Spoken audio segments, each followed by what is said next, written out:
There's so many stories of impact. I mean, there's a YouTube series called Redefining Expectations that anyone can go and watch to really document some of the stories. But maybe I'll touch on a couple of this. A young man called William Kamkwamba who, we came through the African Leadership Academy. At the time, he had been sitting at home for about 6 years in Malawi because his parents couldn't afford to pay school fees for him to go to high school.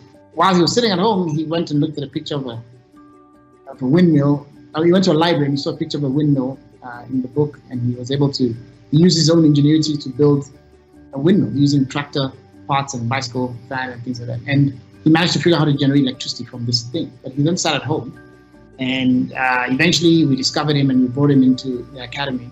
And when we found him, even though he was almost 20 years old, he was at the 4th grade level in terms of his academic development.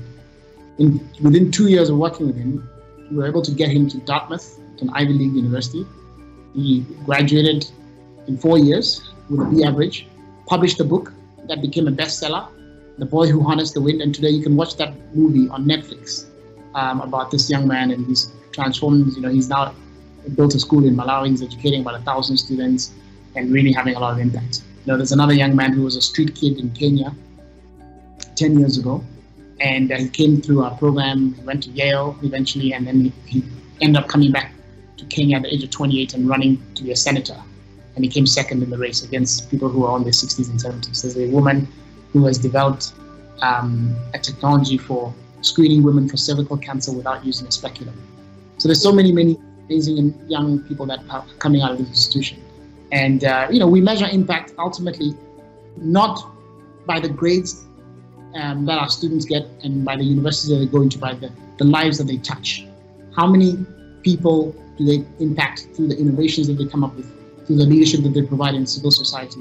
How many jobs do they create as they become entrepreneurs? And that is really how we measure our impact.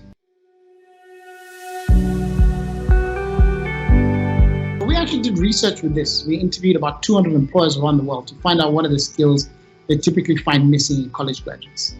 And from that, we mapped out what we call the 7 meta skills of the 21st century. And what employers told us that they wish and graduates would come to them with: number one, critical thinking skills, right?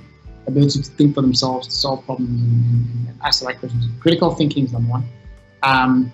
Communication is another critical skill that employers are really looking for. Leading yourself, leading others, so in teams and collaboration, etc.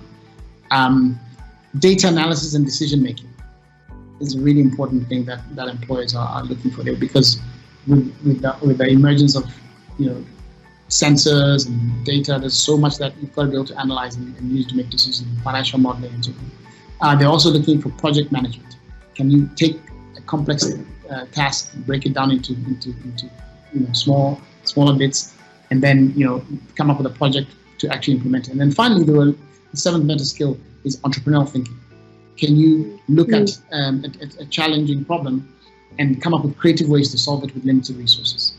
So these are the skills that we think will always be in fashion, whether artificial intelligence takes your job or not. If you have these skills, you can learn new things and remain more relevant. And so one of the things we do in the universities, that the entire first year is dedicated to imparting to all our students these 7 meta skills. So everyone goes to the same programs called the Leadership Core in their first year before they pick their mission, where we try and get them to really acquire these 7 meta skills to make them readily employable. And we're finding exceptionally high levels of employment amongst our graduates.